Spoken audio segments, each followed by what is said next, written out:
Hello friends, welcome to Amit Sharma's academy. आज हम NCERT class 10th का सेकेंड पार्ट करेंगे।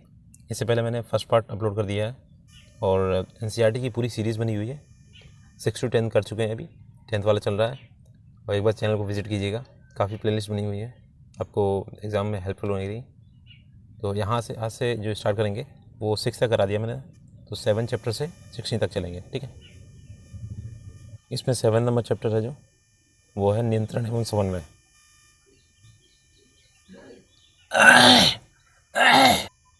पहला क्वेश्चन है इसमें, जंतु तंत्रिका तंत्र के संदर्भ में निम्नलिखित कथनों पर विचार करना है।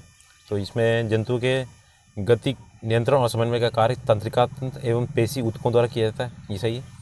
तंत्रिका ऊतक शरीर के एक भाग से दूसरे भाग तक सूचनाओं का संवहन विद्युत आवेग के माध्यम से करते हैं। ठीक है, तो इसके दोनों सही हैं, 1 and 2। ठीक है, ये आपका एक्सप्लेनेशन है। आपको इसकी पीडीएफ जो है टेलीग्राम ग्रुप में मिल जाएगी। मानव शरीर के तंत्रिका तंत्र और प्रतिवर्ती क्रिया के संदर्भ में निम्नलिखित कथनों पर विचार करना है। तो पूरे शरीर की तंत्रिकाएं मेरुरज्जु से मस्तिष्क को जाने वाली रास्तों के एक बंडल के रूप में मिलती है। दूसरा है प्रतिवर्ती चाप मस्तिष्क में बनते हैं। तीसरा है तुरंत अनुक्रिया के लिए प्रतिवर्ती चाप न्यूरॉल जाल की अपेक्षा अधिक दक्ष है। तो इसमें हो जाएगा ऑप्शन नंबर सी। पहला और तीसरा सही है, इसका दूसरा गलत है। तो देख लीजिएगा, दूसरा जो है मस्तिष्क तक भेजी जाती हैं, ये सॉरी इसमें देख लीजिएगा क्या है, दूसरा वाला पूरा पढ़ना पड़ेगा। मानव शरीर की प्रतिवर्ती क्रियाएं जो होती हैं प्रतिवर्ती चाप के कारण होती हैं। प्रतिवर्ती चाप वह प्रक्रम है जो आगम संकेतों का पता लगाने, स्थिति का संवेदन करने और उसके अनुसार निर्गम क्रिया करके यानी पेशियों को गति कराने का कार्य करता है। ये प्रक्रम मस्तिष्क के न्यूरल जाल के शीघ्र पूरा हो सकता है। पूरे शरीर की तंत्रिका मेरुरज्जु में मस्तिष्क को जाने वाले रास्ते में बंडल के रूप में मिलती हैं और प्रतिवर्ती चाप इसी मेरुरज्जु में बनते हैं। यद्यपि आगत सूचना मस्तिष्क तक ही भेजी जाती हैं, अतः कथन एक सही है परंतु दो गलत है। ठीक है, नेक्स्ट है, मेरुरज्जु के संदर्भ में निम्नलिखित कथनों पर विचार कीजिए। मेरुरज्जु तंत्रिकाओं की बनी होती है और सोचने के लिए सूचनाएं प्रदान करती हैं। नेक्स्ट है, दूसरा है मेरुरज्जु केंद्रीय तंत्रिका तंत्र का भाग ना होते हुए भी प्रतिवर्ती की क्रिया में महत्वपूर्ण भूमिका निभाता है। तो ये तंत्रिका तंत्र का भाग तो होता ही है, तो ये गलत है। दूसरा, पहला सही है, ऑप्शन नंबर ए हो जाएगा, केवल एक। नेक्स्ट है, मानव मस्तिष्क के संदर्भ में निम्नलिखित युग्मों पर विचार कीजिए। जो अग्र मस्तिष्क है वो अनैच्छिक क्रियाओं को लिए पूर्ण रूप से उत्तरदायी है। पश्चिम मस्तिष्क मस्तिष्क का मुख्य सोचने का भाग है। तो ऑप्शन नंबर हो जाएगा इसका डी। इस ना तो एक है ना दो है। ठीक है, तो देख लीजिएगा, इसमें जो मस्तिष्क का सोचने वाला भाग है वो अग्र मस्तिष्क है, तो उससे उल्टा लिखा हुआ है। ठीक है, संवेदी जो आवेग से सूचनाएं प्रदान होती हैं। नेक्स्ट है, इसमें जो अनैच्छिक क्रियाएं हैं वो आपके मध्य मस्तिष्क और पश्चिम मस्तिष्क का भाग होती है। ठीक है, नेक्स्ट है, निम्नलिखित कथनों पर विचार कीजिए। पादपों में ना तो तंत्रिका तंत्र होता है और ना ही पेशियाँ। जंतु कोशिकाएं सतत विद्युत आवेश न जनित कर सकती हैं और ना ही संचारित कर सकती हैं। तो ऑप्शन नंबर इसमें हो जाएगा आपका सी हो जाएगा, दोनों कथन सही हैं इसके। ठीक है, option number C, 1 and 2। Next है, पादपों के संदर्भ में निम्नलिखित कथनों पर विचार कीजिए। छुई की पत्तियां स्पर्श की अनुक्रिया से बहुत तेजी से गति करती हैं, जो कि इसकी वृद्धि के लिए बहुत उपयोगी है। पादप, दूसरा पॉइंट है, पादप स्पर्श जैसे उद्दीपन की सूचना को एक कोशिका से दूसरी कोशिका तक संचारित करने के लिए विद्युत रसायन साधन का उपयोग करती हैं। तीसरा है, पादप कोशिकाओं में गति के लिए जंतु पेशी कोशिकाओं की तरह विशिष्टीकृत प्रोटीन होते हैं। तो ऑप्शन नंबर बी हो जाएगा, केवल दो। देख लीजिएगा, पहला इसलिए गलत है। छुई की पत्तियां स्पर्श की अनुक्रिया से बहुत तेज़ी से गति करती हैं, परंतु इस गति से इसकी वृद्धि में कोई संबंध नहीं है। ठीक है, ऐसे तो लोग छूने लगे और उसकी वृद्धि बढ़ती चली जाए। और तीसरा आपका इसलिए गलत है कि पादप कोशिकाओं में गति के लिए जंतु पेशीय कोशिकाओं की तरह विशिष्टीकृत प्रोटीन तो नहीं होते, अपितु जल की मात्रा में परिवर्तन करके अपनी आकृति बदल देती हैं, जिस कारण फूलने या सिकुड़ने में उनका आकार बदल जाता है। तो कथन तीसरा भी गलत है। ठीक है, नेक्स्ट है सातवां, ऑक्सिन और ये जिब्रेलिन, साइटोकाइन, एब्सिसिक अम्ल, ये सभी इसके देखने हैं। तो इसका हो जाएगा बी वाला, 3 4 1 2। देख लीजिएगा, ये हो जाएगा तीसरा, ये होगा चौथा साइटोकाइन और ये दूसरा। तो ऑक्सिन का होता है ये कोशिकाओं की लंबाई में सहायक है और जिब्रेलिन तने की वृद्धि में, साइटोकाइन कोशिका विभाजन में, एब्सिसिक अम्ल ये वृद्धि का संदमन करता है। ठीक है, तो इसमें दिया हुआ है अक्सर जिब्रेलिन जो है तरीकी वृद्धि, साइटोकाइनिन कोशिका विभाजन, और एब्सिसिकम जो होता है वो वृद्धि का संदमन करता है, हार्मोन का उदाहरण है। ठीक है, नेक्स्ट है निम्नलिखित में से विचार कीजिए। तो एड्रेनल और टेस्टोस्टेरोन, एस्ट्रोजन। उपयुक्त हार्मोन में कौन सा जंतु में लड़ने अथवा भागने की परिस्थिति में शरीर को इस स्थिति से निपटने के लिए तैयार करने का कार्य करता है? तो ये आपका एड्रेनलिन है। ठीक है, पहला। और ये जो दो दिए गए ना, ये आपके जनन हार्मोन है, एस्ट्रोजन टेस्टोस्टेरोन। ये मनुष्य में होता है, ये महिला में होता है। ठीक है, और पुरुष में और महिला में। नेक्स्ट है निम्नलिखित युग्मों पर विचार कीजिए। ये थायराइड ग्रंथि थायरॉक्सिन हार्मोन होती है, और इसमें पीयूष ग्रंथि, पिट्यूटरी, वृद्धि हार्मोन, आग्नेय से इंसुलिन।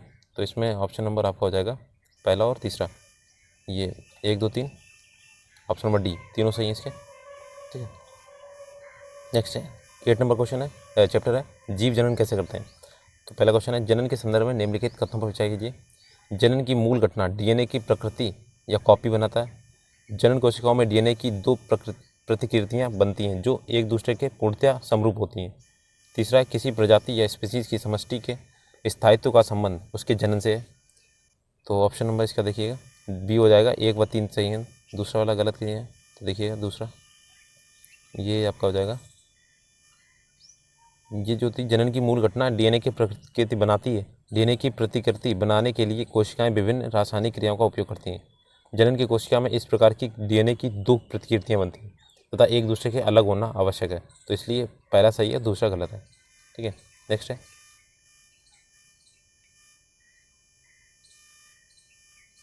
निम्नलिखित कथनों पर विचार कीजिए। ये पुनरुद्भवन जो होता है, रीजनरेशन में किसी जीव के टूटे भाग से एक नए जीव का विकास होता है जो कि जनन के समान है। दूसरा है हाइड्रा में जनन बडिंग के माध्यम से होता है, मतलब मुकुलन के माध्यम से। ये क्वेश्चन आया भी था, तो ये ऑप्शन नंबर बी हो जाएगा इसका, केवल 2 सही है इसका।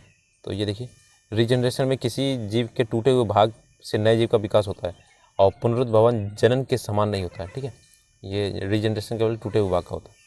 नेक्स्ट है कायिक प्रवर्धन, ये वेजिटेशन प्रोपोगेशन जो होता है, इस पर विचार करना है। इसके अंतर्गत कुछ भाग जैसे जड़, तना, पत्तियां उपयुक्त परिस्थितियों में विकसित होकर नया पौधा उत्पन्न करते हैं। दूसरा, इस प्रक्रिया में उगाए गए पौधों में बीज द्वारा उगाए गए पौधों की अपेक्षा पुष्प व फल अधिक समय में लगते हैं। तीसरा, इस प्रकार से उत्पन्न पौधे आनुवांशिक रूप से जनक पौधे से भिन्न होते हैं। तो उपयुक्त में से देखना है कौन सा सही है। तो ये हो जाएगा आपका ए, पहला वाला सही है।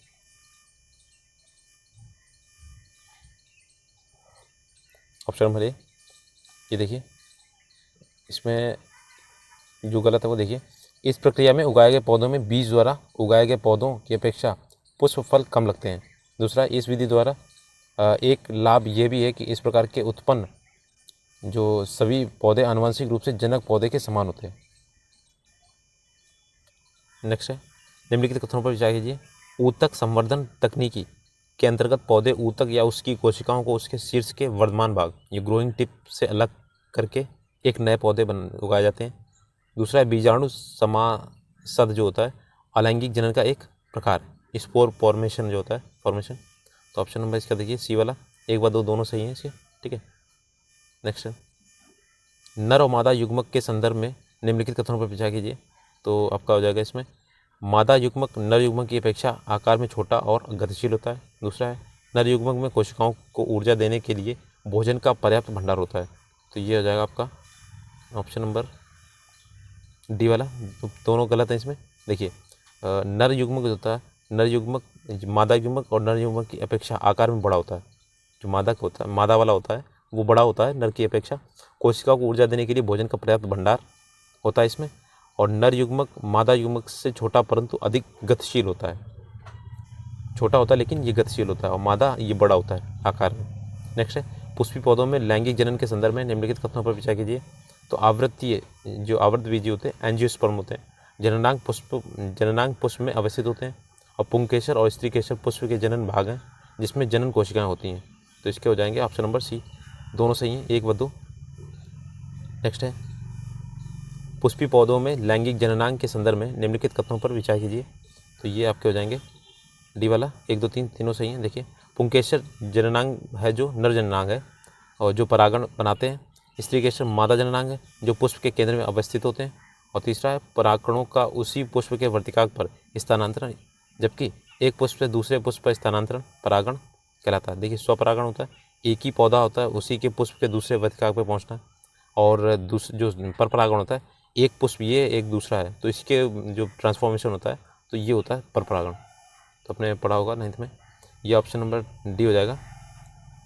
1 2 3 तीनों सही है इसके। नेक्स्ट है ये नर जनन तंत्र के संदर्भ में निम्नलिखित कथनों पर विचार कीजिए। तो इसमें दिया गया शुक्राणु उत्पादन के लिए आवश्यक ताप शरीर के ताप से अधिक होता है। दूसरा टेस्टोस्टेरोन नर में शुक्राणु उत्पादन तथा यौवनावस्था के लक्षणों के नियंत्रण का कार्य करता है। तो ये हो जाएगा आपका बी वाला, केवल दूसरा सही है, वो जो पहला वाला गलत है क्योंकि उसमें तापमान कम चाहिए होता है। शुक्राणु का निर्माण वृषण में होता है, ये उदर गुहा के बाहर वृषण कोश में स्थित होते हैं क्योंकि शुक्राणु उत्पादन के लिए आवश्यक ताप शरीर के ताप से कम होना चाहिए। ठीक है, अपना होता है 37 डिग्री सेंटीग्रेड, सामान्य जो होता है बल्कि ज़्यादा ही होगा, इससे सामान्य ही होता है।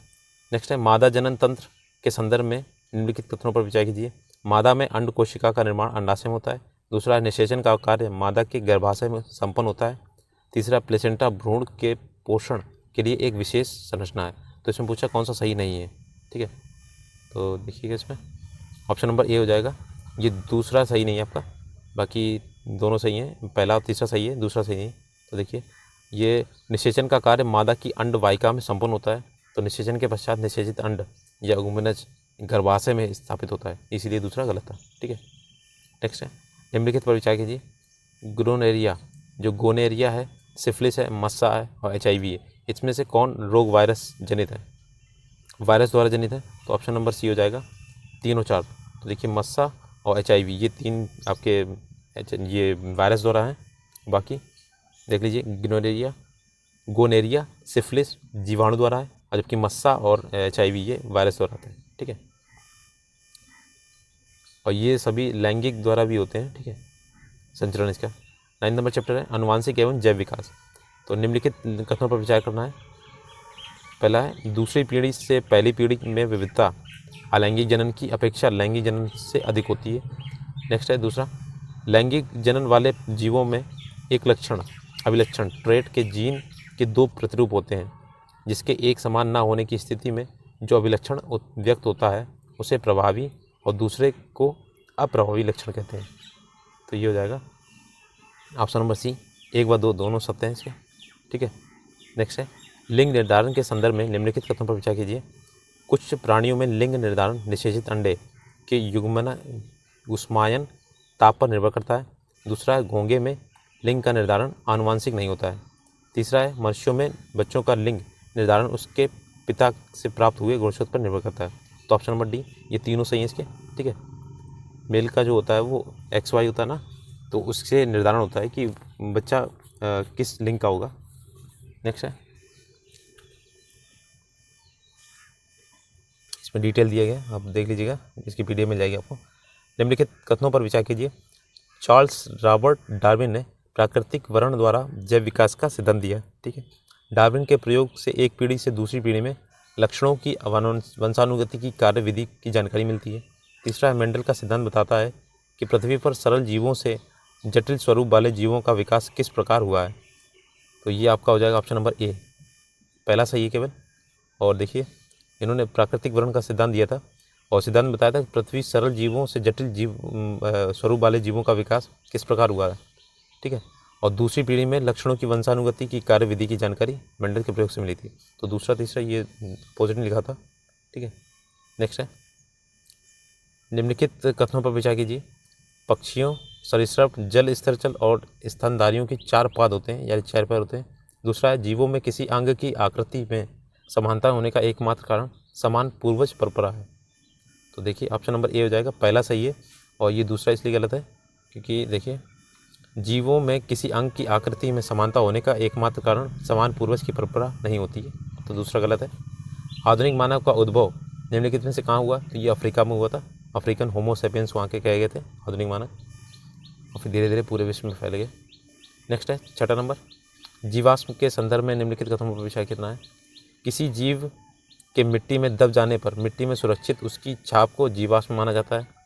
दूसरा, फॉसिल डेटिंग के अंतर्गत जीवाश्म में पाए जाने वाले किसी एक तत्व के विभिन्न समस्थानिकों के अनुपात के आधार पर जीवाश्म का समय निर्धारण किया जाता है। तो इसमें देखिएगा सी, ये इसके दोनों सही हैं, फर्स्ट एंड सेकंड। नेक्स्ट है, निम्नलिखित कथनों पर विचार करना है। तो देखिए, जीवों में पंख और आँख दोनों ही एक व्यापक अनुकूलन का परिमाण होते हैं। ठीक है। दूसरा, आणविक जाति वृत्ति जीवों में विकासीय संबंधों की को खोजने का एक अध्ययन है। तो ऑप्शन नंबर इसका हो जाएगा सी वाला, दोनों सही हैं इसके, 1 और 2। नेक्स्ट है,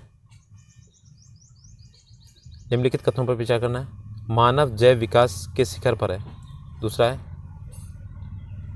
जीव के निम्न अभिरूप से उच्चतर अभिरूप की प्रगति को विकास कहा जाता है। तो इसके दोनों सही नहीं है, ना तो एक ना तो दो। देखिए कैसे, मानव जैव विकास के शिखर पर नहीं है, वरन जैव विकास श्रृंखला में उत्पन्न एक स्पीसीज है। ये दूसरा वाला दिया है, जीव में निम्न अभिरूप से उच्चतर अभिरूप की प्रगति का विकास नहीं कहा जा सकता है, वरन विकास में अधिक जटिल शारीरिक अविकल्प उत्पन्न किए जाते हैं, जबकि सरलतम शारीरिक अविकल्प भली भांति अपना अस्तित्व बनाए हुए। नेक्स्ट है 10th नंबर चैप्टर है, प्रकाश परावर्तन एवं अपवर्तन वाला। ये आपका फिजिक्स यहाँ से स्टार्ट हुआ। यदि प्रकाश के पथ पर अपारदर्शी या अत्यंत छोटी वस्तु को रख दिया जाए तो प्रकाश सरल रेखा में चलने के बजाय उसके किनारों पर मुड़ जाता है। प्रकाश के इस प्रभाव को क्या कहते हैं? तो ये प्रकाश का विवर्तन बोलते हैं। ठीक है, डिस्पर्शन। प्रकाश के क्वांटम सिद्धांत के अनुसार प्रकाश की प्रकृति कैसी है? तो ये आपकी है, ना तो कण के समान है ना ही तरंग के समान है। ऑप्शन नंबर सी। नेक्स्ट है, आपतन कोण, परावर्तन कोण एवं आपतित किरण दर्पण के आपतन बिंदु पर अभिलंब परावर्तित किरण एक ही तल में होते हैं, तो इसे परावर्तन का नियम बोलते हैं, प्रकाश के परावर्तन का नियम। अगर इसमें अपवर्तित किरण हो जाता है ना, परावर्तित की जगह, तो आपका अपवर्तन का नियम हो जाता है। ठीक है, परावर्तन की जगह अपवर्तन कोण हो जाता है। नेक्स्ट है, और इसमें स्नेल का नियम भी होता है, sine i equal to sine r. समतल दर्पण पर बनने वाले प्रतिबिंब की विशेषताओं के संबंध में नीचे दिए गए कथनों पर विचार करना है।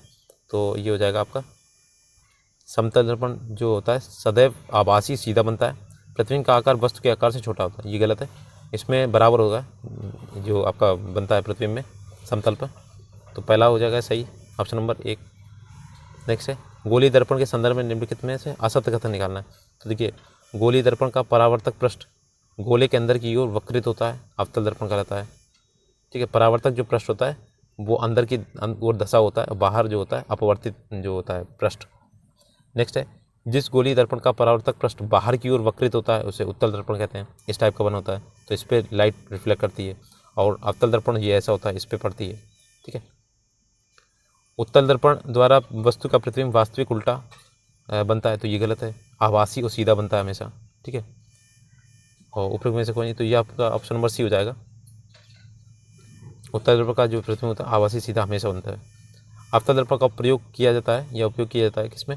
तो ये हो जाएगा टॉर्च में, वाहनों के अग्रदीपक या हेडलाइट में, दंत जो आपके डेंटिस्ट होते हैं ना, दांतों का प्रतिबिंब देखने के लिए, और शेविंग क्रीम में, तो इन सब में होता है। और जो उत्तल दर्पण होता है वो आपका साइड मिरर होता है, जैसे काम आता है साइड मिरर में। जिस छोटे दर्पण की सहायता से ऊंचे भवन या पेड़ की पूर्ण लंबाई का प्रतिबिंब देखा जा सकता है, तो ये देखिए उत्तल दर्पण होता है, ये छोटी बड़ी चीज़ को छोटा कर देता है। निम्नलिखित में से कौन सा दर्पण वाहनों के पश्च ये विंग देखने के लिए होता है? तो ये आपका है उत्तल दर्पण। नेक्स्ट है, निम्नलिखित कथनों पर विचार कीजिए। प्रकाश का अपवर्तन प्रकाश के एक पारदर्शी माध्यम से दूसरे में प्रवेश करने पर प्रकाश की चाल में परिवर्तन के कारण होता है। प्रकाश के अपवर्तन के कारण पानी में भरी हुई टंकी की तली ऊपर उठी प्रतीत होती है। तो ये ऑप्शन देखिएगा इसका सी, दोनों सतह, क्योंकि देखिए प्रकाश का जो अपवर्तन है पारदर्शी माध्यम से दूसरे में प्रवेश करने पर प्रकाश की चाल में परिवर्तन के कारण होती है, और ये टंकी जो भरी हुई दिखती है ना ऊपर, तो ये अपवर्तन के कारण होती है। जैसे सिक्का होता है वो उठा हुआ दिखता है, वो अपवर्तन की घटना होती है। किस माध्यम में प्रकाश की चाल सर्वाधिक होती है? तो आपका वी होता है, निर्वात में प्रकाश की चाल सबसे ज़्यादा होती है। ठीक है, और ध्वनि की जो होती है निर्वात में आपकी बिल्कुल नगण्य होती है, इसीलिए अंतरिक्ष में बोल नहीं सकते हैं। और प्रकाश की चाल 3 × 10⁻8 मीटर पर सेकंड होती है। ठीक है, लेंस के संदर्भ में दिए गए कथनों पर विचार करना है।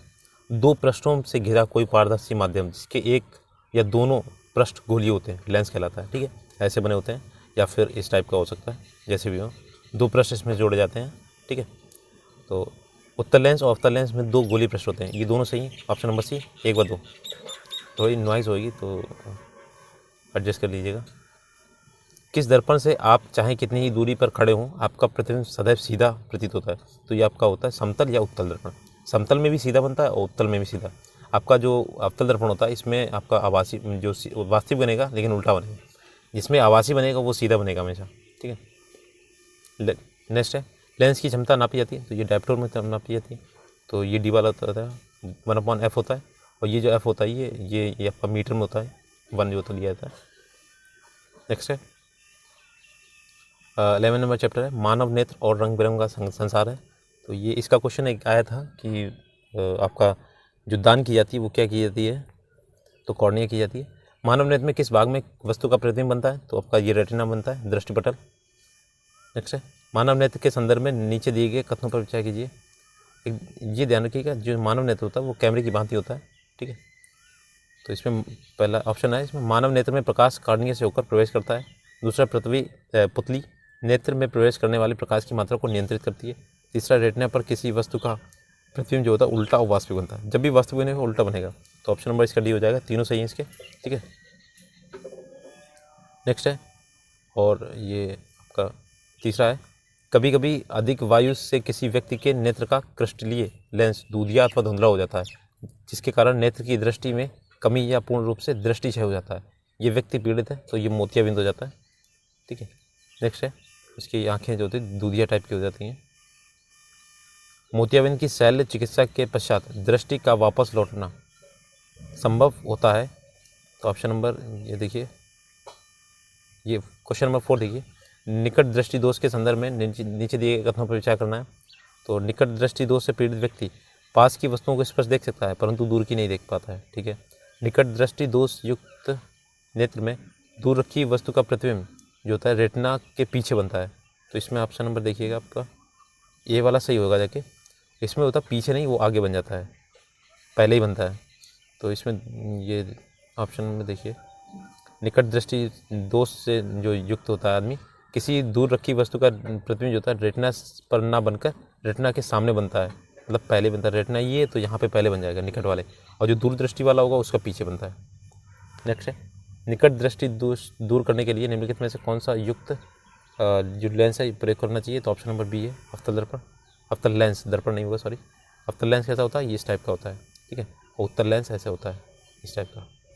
नेक्स्ट है दीर्घ दृष्टि या दूरदृष्टि दोष वाले व्यक्ति के संबंध में नीचे कथन। इसमें व्यक्ति दूर की वस्तु को स्पष्ट देख सकता है। इसमें निकट रखी वस्तु का प्रतिबिंब रेटिना के पीछे बनता है, ये भी सही है। इस दोष को दूर करने के लिए उत्तल लेंस का प्रयोग होता है। तो ये सारे सही है इसके, उपयुक्त में से सभी सही हैं। नेक्स्ट है ये पक्षमा भी जो पेशियाँ होती हैं सेलेरी मसल्स धीरे धीरे दुर्बल होने तथा क्रिस्टल लेंस के लचीलेपन में कमी आने के कारण कौन सा दृष्टि दोष होता है? तो ये होता है जरा दृष्टि दोष। ये बूढ़े लोगों को होता है 60-65 की उम्र के बाद। तो इसमें बाईफोकल लेंस का यूज़ किया जाता है, दोनों लेंस लगते हैं, उत्तल भी और अवतल लेंस भी। नेत्रदान के दौरान आँख के किस भाग का उपयोग प्रत्यारोपण में किया जाता है? तो ये देखिए क्वेश्चन आया था कॉर्निया का। नेक्स्ट है प्रकाश यदि प्रिज्म से होकर गुजरता है तो कौन सा रंग सबसे अधिक विक्षेपित होता है? तो ये आपका बैगनी रंग होता है, सबसे ज़्यादा विक्षेपण होता है, क्योंकि ये विबग्योर ऐसे लिखा था विबग्योर। तो ये नीचे वाला सबसे ज़्यादा ये आपका डिस्पर्स होता है। नेक्स्ट है तारों का टिमटिमाना प्रकाश की किस घटना के कारण होता है? तो ये होता है आपका प्रकाश का अपवर्तन। नेक्स्ट है वास्तविक सूर्यास्त और आभासी सूर्यास्त के बीच लगभग कितने समय का अंतर होता है? तो ऑप्शन नंबर सी है 2 मिनट का अंतर होता है। नेक्स्ट निम्नलिखित कथनों पर विचार कीजिए। कोलाइडी कणों द्वारा प्रकाश के अपवर्तन की परिघटना टिनल प्रभाव कहलाती है, उत्पन्न करती है।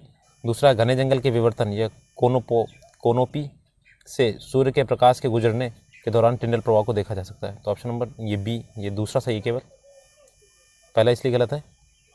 पृथ्वी का वायुमंडल सूक्ष्म कणों का एक विषमांगी मिश्रण है। इसमें धुआं, जल की सूक्ष्म बूंदें, धूल और के निलंबित कण, वायु के अणु सम्मिलित होते हैं। जब कोई प्रकाश किरणपुंज ऐसे महीन कणों से टकराता है तो उस किरणपुंज का मार्ग जो होता है अवरुद्ध हो जाता है, दिखाई देने लगता है। इस कणों से विघटित प्रकाश परावर्तित होकर हमारे तक पहुंचती है। कोलाइडी कणों द्वारा प्रकाश की प्रकीर्णन की घटना को टिनल प्रभाव उत्पन्न करती है। ठीक है, नेक्स्ट है, निम्नलिखित में से कौन सी परिघटना प्रकाश के प्रकीर्णन के कारण होती है? तो आपकी हो जाएगी ये डी वाली 1, 2, 4 देखिएगा। प्रकाश के प्रकीर्णन, ये जो तारों का टिमटिमाना अभी देखा था, ये अपवर्तन की घटना होती है। ठीक है, आकाश का नीला रंग दिखना, ये प्रकीर्णन है। समुद्र के जल का नीला रंग, ये भी प्रकीर्णन है। सूर्यास्त और समय, सूर्योदय और सूर्यास्त के समय सूर्य का लाल दिखना, ये भी प्रकीर्णन है। तो ऑप्शन नंबर इसका हो जाएगा पहला, दूसरा, चौथा, यानी ऑप्शन नंबर डी। नेक्स्ट है, अत्यधिक ऊंचाई पर उड़ते हुए यात्री को आकाश किस रंग का दिखाई देगा? तो ये काला दिखेगा उसे। नेक्स्ट है, क्योंकि वायुमंडल में कोई भी प्रकीर्णन नहीं होता है। नेक्स्ट है, खतरे का सिग्नल लाल रंग का बनाया जाता है। लाल रंग का प्रकीर्णन सबसे कम होता है। तो ये आपका देखिए कथन और कारण दोनों सही है इसका। ठीक है, और आपका जो बैगनी रंग होता है उसका प्रकीर्णन ज़्यादा होता है। नेक्स्ट है विद्युत, 12 नंबर चैप्टर है। विद्युत धारा की दिशा होती है, तो ये होते परिपथ में इलेक्ट्रॉनों की प्रवाह की दिशा के विपरीत, जिस तरफ इलेक्ट्रॉन जा रहे हैं ना उसकी अपोजिट होती है विद्युत धारा की। नेक्स्ट है,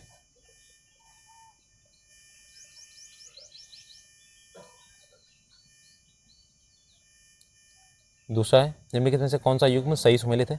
तो ये देखिएगा विद्युत आवेश का मात्रक, ये गलत दिया हुआ है एम्पियर। धारा का मात्रक कूलाम, और विद्युत धारा जो होती है एमीटर होती है। तो ये केवल ये वाला सही है, सॉरी ये मतलब तीसरा वाला सही है, ये डी, ऑप्शन नंबर डी। तो ये एम्पियर गलत दिया है, विद्युत धारा का ये होगा जगह आवेश का कूलाम होगा जाएगा। और ये दिया गया एम्पियर में, विद्युत धारा का मात्रक एम्पियर में। नेक्स्ट है, बैटरी अथवा सेल से विद्युत ऊर्जा प्राप्त करने के में किस ऊर्जा का विद्युत ऊर्जा में परिवर्तन होता है? तो रासायनिक ऊर्जा का होता है।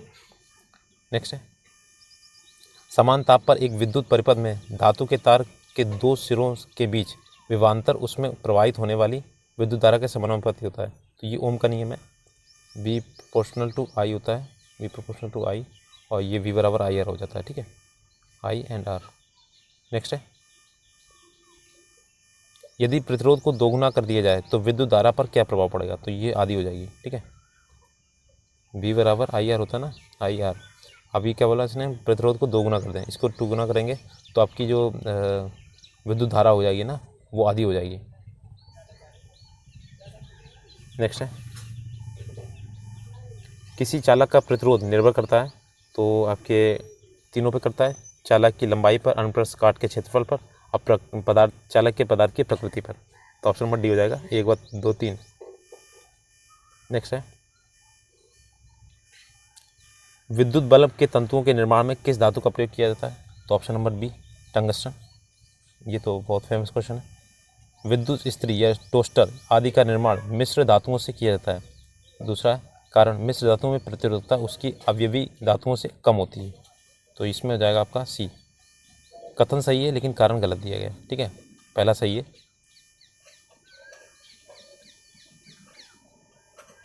तो ये देखिए, ये जो टोस्टर होते हैं ये विद्युत तापन युक्तियों के निर्माण में किया जाता है, क्योंकि मिश्र धातुओं की प्रतिरोधकता उनकी अवयवी धातुओं की अपेक्षा अधिक होती है, तथा मिश्र धातुओं का उच्च ताप पर शीघ्र ही उपचयन या दहन नहीं होता है। ठीक है, इसीलिए यूज़ किया जाता है। घरों में विद्युत परिपथ को किस क्रम में लगाया जाता है? तो ये आपका होता है, ये समानांतर क्रम में लगाते हैं। जो श्रेणी क्रम होता है, आपने देखा होगा जो दिवाली में लाइटें लगी होती हैं वो सभी श्रेणी क्रम में होती है। अगर एक फ्यूज होती है ना तो पूरी सर्किट बेकार हो जाती है, और ये आपका समानांतर क्रम में होता है, आपके घर की जो लाइटें होती हैं। नेक्स्ट है, बल्बों में रासायनिक दृष्टि से कौन सी अक्रिय गैस भरी जाती है? तो ऑप्शन नंबर ये देखिएगा, आपकी भरी जाती है ऑर्गन, नाइट्रोजन, नाइट्रोजन और आर्गन हो जाएगी। दो भरी जाती है ना, नाइट्रोजन एंड आर्गन। नेक्स्ट है, एक तार में बहती हुई विद्युत धारा एवं विभवांतर प्रत्येक को 2 गुना बढ़ा दिया जाए तो विद्युत शक्ति कैसी हो जाएगी? तो 4 गुनी बढ़ जाएगी। नेक्स्ट है, 13 नंबर क्वेश्चन है, चैप्टर है विद्युत धारा के चुंबकीय प्रभाव। विद्युत धारा के चुंबकीय प्रभाव को सर्वप्रथम किसने अवलोकित किया था? तो ये आर्स्ट्रेड ने किया था 19वीं शताब्दी में। नेक्स्ट है, चुंबकीय निम्नलिखित कथनों पर विचार कीजिए। चुंबकीय क्षेत्र का परिमाण तथा दिशा दोनों होते हैं दूसरा है चुंबकीय क्षेत्र रेखाएं चुंबक के उत्तर ध्रुव से प्रकट होती हैं तथा दक्षिण ध्रुव पर विलीन हो जाती हैं। तो ऑप्शन इसका देख लीजिएगा, सी वाला है, दोनों कथन सही है। उत्तर से निकलती है ना, जो चुंबक होता है नॉर्थ साइड से ये निकलती हैं, दक्षिण में विलीन होती हैं ना, ऐसे इस टाइप के। नेक्स्ट है, यदि किसी तार में प्रवाहित विद्युत धारा के परिमाण में वृद्धि होती है तो किसी दिए गए बिंदु पर उत्पन्न चुंबकीय क्षेत्र परिमाण पर क्या प्रभाव पड़ेगा, तो ये बढ़ेगा। नेक्स्ट है, निम्नलिखित में से कौन सा किसी लंबे विद्युत धारावाही तार के निकट चुंबकीय क्षेत्र का सही वर्णन करता है, तो ये हो जाएगा आपका डी। विद्युत क्षेत्र की संकीर्ण क्षेत्र रेखाएं तथा केंद्र का तार होता है, रेखाओं का केंद्र जो होता है तार होता है। हमारे शरीर के किन अंगों के द्वारा चुंबकीय क्षेत्र उत्पन्न होता है, तो ये आपका हो जाएगा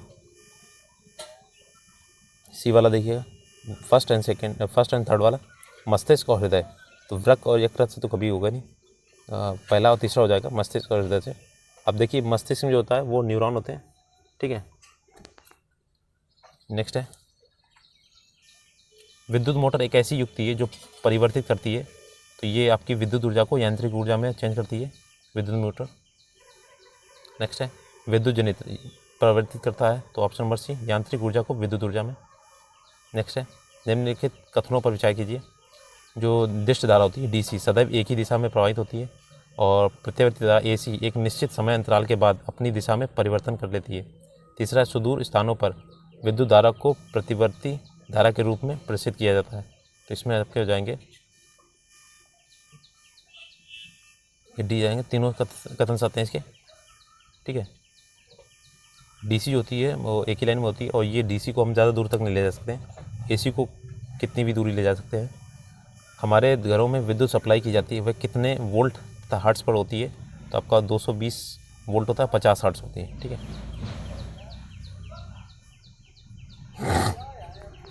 14 नंबर चैप्टर है ऊर्जा के स्रोत। भारत में ऊर्जा की आवश्यकता की पूर्ति के लिए विभिन्न स्रोतों का उपयोग किया जाता है।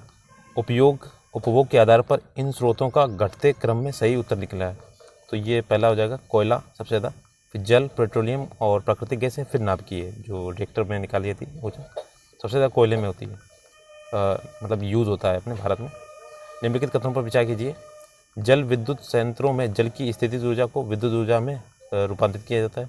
दूसरा, बांधों के निर्माण में ग्रीन हाउस गैस उत्पन्न होती है, तो इसमें देखना सत्य कौन सा है, तो ये आपका सी हो जाएगा, दोनों सत्य हैं, ठीक है। नेक्स्ट है, निम्नलिखित कथनों पर विचार करना है। जिन ईंधनों का उत्पादन पादप एवं जंतुओं से होता है उन्हें जैव मात्रा कहते हैं, जीवाश्म बोलते हैं। दूसरा, पादप वाहित मल जब ऑक्सीजन की अनुपस्थिति में अपघटित होता है तो बायोगैस या जैव गैस निकलती है। तीसरा, जैव गैस में सर्वाधिक मात्रा में मीथेन गैस होती है, तो इसमें आप कह जाएंगे तीनों सही हैं, ऑप्शन नंबर 1, 2, 3। नेक्स्ट है, किन तत्वों की उपस्थिति के कारण जैव गैस या बायोगैस संयंत्र से निकलने वाली स्लरी एक उत्तम खाद के रूप में उपयोग की जाती है, तो ऑप्शन नंबर बी हो जाएगा, नाइट्रोजन तथा फास्फोरस। नेक्स्ट है,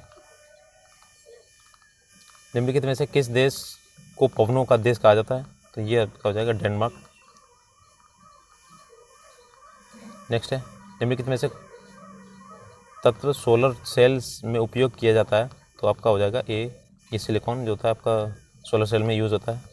नेक्स्ट है, सागरीय तापीय ऊर्जा रूपांतरण विद्युत संयंत्र, ये जो होता है OTEC विद्युत संयंत्र द्वारा सागरीय ऊर्जा को विद्युत ऊर्जा में परिवर्तित किया जाता है तब जब ये वाला है, महासागर के पृष्ठ पर जल का ताप 2 किलोमीटर की गहराई पर जल के ताप में 20 डिग्री सेंटीग्रेड का अंतर। नेक्स्ट है, 8 नंबर क्वेश्चन है, निम्नलिखित कथनों पर विचार कीजिए। नाभिकीय विखंडन की अभिक्रिया में भारी परमाणु के नाभिक को हल्के नाभिकों में तोड़ा जाता है। दूसरा है, नाभिकीय विखंडन अभिक्रिया के दौरान नाभिकीय संयंत्रों से नियंत्रित दर पर ऊर्जा मुक्त होती है, तो इसमें कौन सा सत्य है, तो इसमें दोनों सही हैं आपके, पहला दूसरा। नेक्स्ट है, आपके इसमें मैच करना है, तो नरोरा ये आपका उत्तर प्रदेश में पहले का दूसरे का पहला है, तो और ये कलपक्कम ये आपका गुजरात में,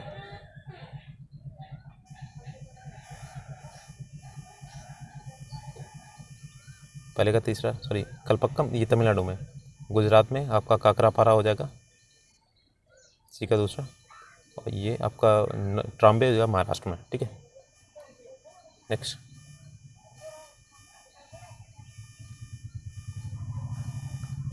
10 नंबर है, नाभिकीय संलयन के संदर्भ में निम्नलिखित कथनों पर विचार करना है। नाभिकीय संलयन अभिक्रिया के दौरान दो हल्के नाभिकों को जोड़कर एक बाहरी नाभिक बनाया जाता है, ये सही है। दूसरा है, सॉरी वो नॉइज़ ज़्यादा आ रही है यहाँ पे। दूसरा, नाभिकीय संलयन से सामान्यतः हाइड्रोजन अथवा हाइड्रोजन समस्थानिकों में हीलियम उत्पन्न की जाती है। तीसरा है, नाभिकीय संलयन अभिक्रिया सूर्य तथा अन्य तारों की विशाल ऊर्जा का स्रोत है। तो इसमें तीनों सही हैं आपके, फर्स्ट सेकेंड थर्ड। नेक्स्ट है, हाइड्रोजन बम निम्नलिखित में से किस सिद्धांत पर आधारित है? तो ये आपका हो जाएगा बी, अनियंत्रित संलयन अभिक्रिया पर। तो ऑप्शन नंबर इसका बी हो जाएगा, अनियंत्रित संलयन अभिक्रिया है ये। नेक्स्ट है 15 नंबर चैप्टर है हमारा पर्यावरण। निम्नलिखित में से कौन सा कथन परितंत्र शब्द का सर्वोत्कृष्ट वर्णन करता है? तो ये सी हो जाएगा, जीवों का समुदाय और साथ ही पर्यावरण जिसमें वे रहते हैं। ठीक है, इकोसिस्टम बनता है इसका। निम्नलिखित में से कौन प्राकृतिक परितंत्र के उदाहरण है? तो ऑप्शन नंबर सी हो जाएगा, 1 व 2, तालाब और झील। ठीक है, खेत बगीचा ये मानव निर्मित है। नेक्स्ट है, उत्पादकों के संबंध में नीचे दिए गए कथनों पर विचार कीजिए।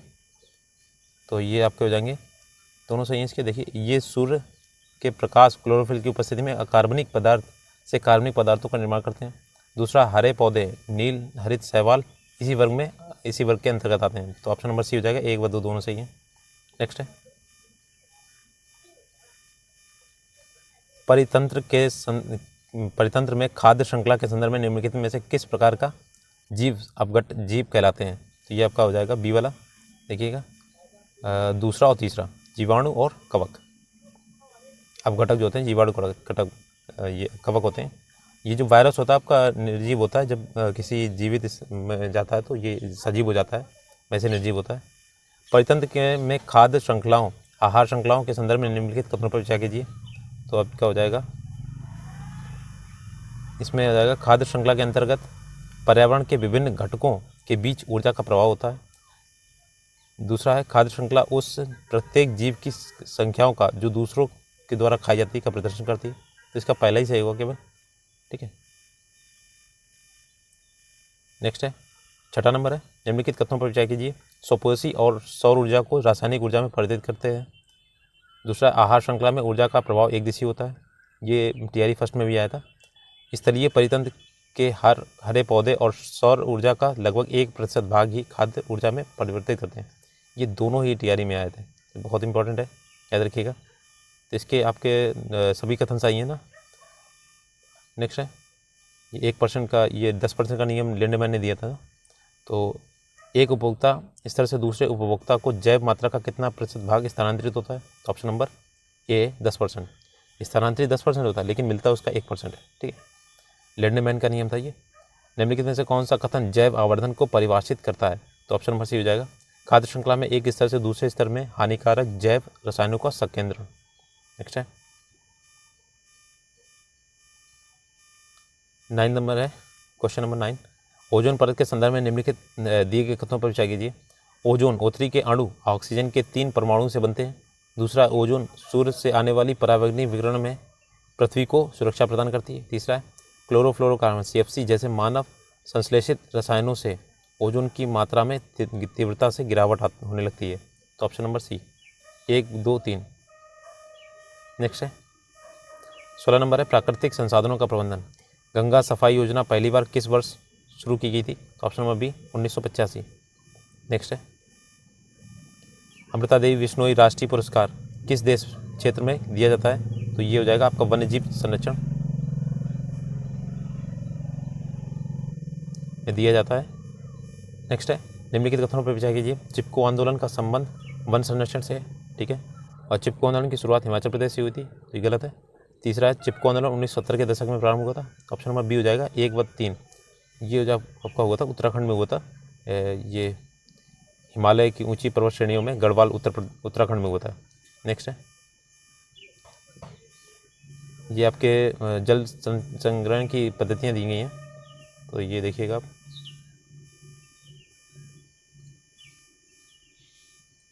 पहला हो जाएगा पाइन, तो ये दूसरा है पाइन बिहार में, ये खादिन 4 और ये पहला। देखिए पाइन बिहार में, कुल्ला हिमाचल प्रदेश की, खादिन राजस्थान की, एरिस तमिलनाडु की।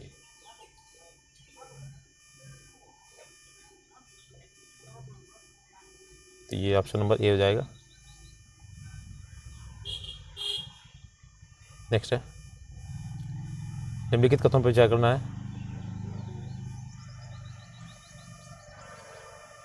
कोयला व पेट्रोलियम जैव मात्रा से बनते हैं जिसमें कार्बन के अतिरिक्त हाइड्रोजन, नाइट्रोजन और सल्फर भी होते हैं।